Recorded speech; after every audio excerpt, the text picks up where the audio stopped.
Saudara-saudara, kembali bertemu lagi di channel Metamorfosis ini dengan saya Ferdi Simanungkalit. Kenapa channel ini saya namakan Metamorfosis? Dengan harapan kita mengalami perubahan ke arah yang lebih baik, baik di dalam iman, di dalam kerangka berpikir, dan tentunya di dalam perbuatan. Hari ini saya akan membawakan satu tema dengan tema yang sangat booming atau sangat relevan dengan situasi yang saat ini, yaitu Kristus, orang percaya, dan COVID. Sebelumnya saya akan kutip satu ayat dari Kejadian 3 ayat yang ke-16 17. Ayat yang 17 saja yang mengatakan, lalu firman-Nya kepada manusia itu, karena engkau mendengarkan perkataan istrimu dan memakan dari buah pohon yang telah kuperintahkan kepadamu, jangan makan daripadanya, maka terkutuklah tanah, karena engkau dengan bersusah payah engkau akan mencari rezekimu dari tanah seumur hidupmu. Saudara-saudara yang terkasih, COVID pertama kali muncul yaitu di Wuhan dan merambah kepada seluruh dunia, sehingga berita yang sangat terekspos dengan keterbukaan informasi yang tidak ada lagi saringan atau filter terhadap media sosial, sehingga kita sebagai masyarakat umum atau kita sebagai orang percaya sangat susah sekali untuk memilah mana berita yang valid, mana berita yang benar, dan mana berita yang hoax, sehingga campur aduk, sehingga orang menganggap itu semua kebenaran, semua berita itu benar, sehingga masuk ke dalam kerangka berpikir kita. Memang COVID yang diberitakan di media sangat menakutkan kita sebagai orang-orang percaya saat ini.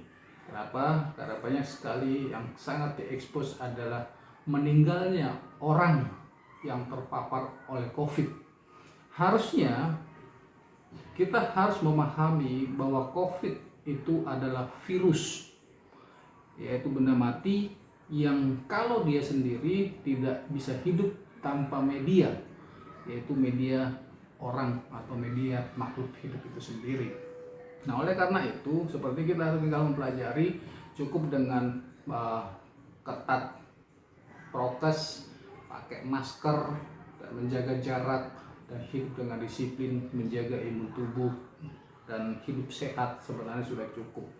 Tetapi karena media ataupun kebanyakan dan yang terekspos adalah meninggal, yang terekspos adalah antri oksigen, yang terekspos adalah kelangkaan itu yang membuat sehingga manusia takut. Sehingga sebenarnya Ayub pun mengatakan, apa yang kau takutkan itu yang terjadi atas dirimu. Seharusnya kita mampu berpikir lebih tenang lagi, kita mampu berpikir lagi lebih jernih. Kalau memang kematian yang banyak sekali terjadi dan terekspos saat ini, apakah benar-benar mereka mati murni karena COVID, atau memang ada salah satu gejala ataupun itu adalah orang yang sudah punya penyakit yang terinfeksi, sehingga salah satu faktornya adalah COVID sebagai pemicu, sehingga penyakit bawaan yang sudah ada dalam diri orang tersebut semakin parah dan akhirnya membawa kepada kematian. Saya tidak mengajak kita untuk meremehkan COVID, tidak. Kita harus waspada dan harus hidup dengan hati-hati menjaga kesehatan.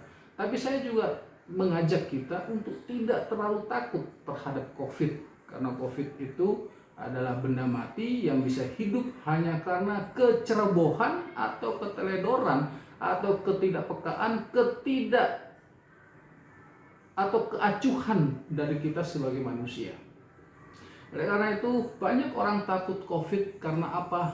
Diindikasikan menjadi penyebab kematian. Saudara-saudara, kalaupun kita renungkan, kematian itu adalah sebuah keniscayaan yang tidak bisa dihindari oleh manusia. Kenapa? Memang karena kematian itu sudah menjadi bagian dari manusia sejak jatuh di dalam dosa. Tapi kita perlu melihat COVID ini dari dua arah. COVID sebagai pertama Di dalam kekristenan atau dalam kebenaran firman Tuhan kita melihat COVID itu sebagai bagian dari penghukuman ataupun kutuk seperti yang kita baca di dalam kitab Kejadian tadi, bahwa Allah telah mengutuk dunia ini dan orang atau manusia tinggal di dalam dunia yang terkutuk ini. Yang kedua, COVID itu bisa sebagai ujian bagi orang yang percaya kepada Kristus. Ingat, Alkitab mengatakan bahwa Tuhan mengutus engkau ke tengah-tengah serigala. Tuhan mengutus engkau di dunia yang telah jahat. Tuhan menempatkan atau mengutus engkau ke dunia yang sudah jatuh di dalam dosa. Kita melihat dari dua perspektif ini, bahwa COVID bisa jadi menjadi sebuah penghukuman terhadap dunia yang telah jatuh dalam dosa. Tetapi dalam satu sisi kita yang ada di dalam anugerah, bahwa COVID bisa menjadi suatu ujian untuk kita terus, atau untuk membuktikan bahwa kita tidak takut terhadap COVID karena kita punya Tuhan yang berdaulat di atas COVID tersebut. Tuhan kita adalah Tuhan bagi orang yang hidup dan juga Tuhan bagi orang yang mati, sehingga seharusnya ketika kita melihat COVID ini tidak harus menjadi sesuatu yang membuat kita hilang sukacita, hilang damai sejahtera, dan tentu lagi hilang satu pengharapan. Karena Kristus adalah Raja dan Juru Selamat. Dikatakan di dalam, karena suatu saat COVID akan menjadi sebuah, entah dia bisa hilang atau akan menjadi endemik, atau menjadi seperti virus flu biasa yang dialami oleh manusia. Paulus mengatakan di dalam Roma pasal 8 ayat yang ke-18 mengatakan, sebab aku yakin bahwa penderitaan zaman sekarang ini tidak dapat dibandingkan dengan kemuliaan yang akan dinyatakan kepada kita. Sebab dengan sangat rindu seluruh makhluk menantikan saat anak-anak Allah dinyatakan, karena seluruh makhluk telah ditaklukkan kepada kesia-siaan bukan oleh kehendaknya sendiri, tetapi oleh kehendak Dia yang telah menaklukkannya. Tetapi dalam pengharapan, karena makhluk itu sendiri juga akan dimerdekakan dari perbudakan kebinasaan dan masuk ke dalam kemerdekaan kemuliaan anak-anak Allah. Sebab kita tahu bahwa sampai sekarang segala makhluk sama-sama mengeluh dan sama-sama merasa sakit bersalin, dan bukan hanya mereka saja tetapi kita yang telah menerima karunia sulung roh, kita juga mengeluh dalam hati kita sambil menantikan pengangkatan sebagai anak, yaitu pembebasan tubuh kita. Jadi kematian itu adalah sebuah keniscayaan dan adalah mungkin salah satu sarana untuk pembebasan dari sebuah penderitaan. Nah, dikatakan adalah bahwa ada pengharapan di dalam situasi yang pelik sekarang ini, yaitu hanya di dalam Kristus Yesus. Kenapa? Karena Kristus Yesus adalah juru selamat dunia, bukan hanya orang yang percaya kepada Dia. Bahkan dunia ini kelak akan ditebus oleh Kristus Yesus untuk mengalami transformasi pembaharuan. Sebenarnya ada satu pengharapan yang pasti ketika kita hidup di dalam dunia ini sekarang yang sudah lebih hampir 2 tahun kita hidup di dalam cengkraman COVID, yang sampai sekarang pun dunia, para ahli, para dokter, para profesor atau para pakar masih bergelut untuk mencari satu formulasi obat yang tepat terhadap COVID. Tetapi di dalam penantian yang masa sekarang belum ada jawaban itu, ternyata ada satu pengharapan, Yesus Kristus, bahwa kita akan mendapatkan kelepasan. Karena di dalam hal seperti sekarang ini, untuk kita boleh melihat bahwa kita tetap bertekun, bahwa ada suatu pengharapan. Oleh karena itu, sebagai orang percaya, apa yang harus kita lakukan di dalam situasi yang pelik sekarang ini? Sebagai manusia yang tidak bisa dilepaskan dari person manusianya, manusia yang sudah jatuh di dalam dosa. Kejatuhan dosa pertama kali adalah memberikan ketakutan kepada manusia itu, sehingga seluruh bunyi Alkitab kebanyakan adalah jangan takut. Nubuatan Kristus akan datang kepada Yesaya dimulai jangan takut. Ketika Kristus akan dilahirkan melalui Maria, malaikat mengatakan jangan takut. Ketika Yesus datang, ketika pada murid-muridnya dalam situasi di dalam perahu yang begitu diombang-ambingkan, dia selalu bilang jangan takut. Kenapa jangan takut? Karena Allah atau Yesus Kristus adalah Allah yang berdaulat terhadap COVID, Allah yang berdaulat terhadap hidup kita, Allah yang berdaulat terhadap kematian, Allah yang berdaulat terhadap seluruh dunia ini. Sehingga orang percaya yang sudah punya jaminan seperti yang dikatakan di dalam Efesus, yaitu dia Roh Kudus sebagai jaminan dimateraikan dalam hati kita untuk sampai kepada pengharapan yang telah dijanjikan. Oleh karena itu, yang pertama, saudara-saudara yang terkasih, kita sebagai orang percaya adalah menekan ketakutan itu. Karena saya yakin sebagai manusia, takut itu memang tidak akan bisa hilang dari diri kita sebagai manusia. Tetapi jangan biarkan ketakutan itu terus muncul, oleh karena kita tidak mampu memfilter berita-berita yang masuk, ataupun kita membiarkan hati dan pikiran kita justru menerima berita-berita dari grup-grup WhatsApp yang kebenarannya tidak bisa dibuktikan. Lebih baik kita, pikiran dan hati kita diisi oleh kebenaran firman Tuhan yang memberikan suatu pengharapan. Yang kedua, tentunya sebagai orang percaya adalah ketekunan. Saudara-saudara, di dalam situasi sekarang ini mungkin sudah banyak sekali orang yang sangat lelah, jenuh, stres, bahkan sudah mencari penghiburan melalui hal-hal yang lain.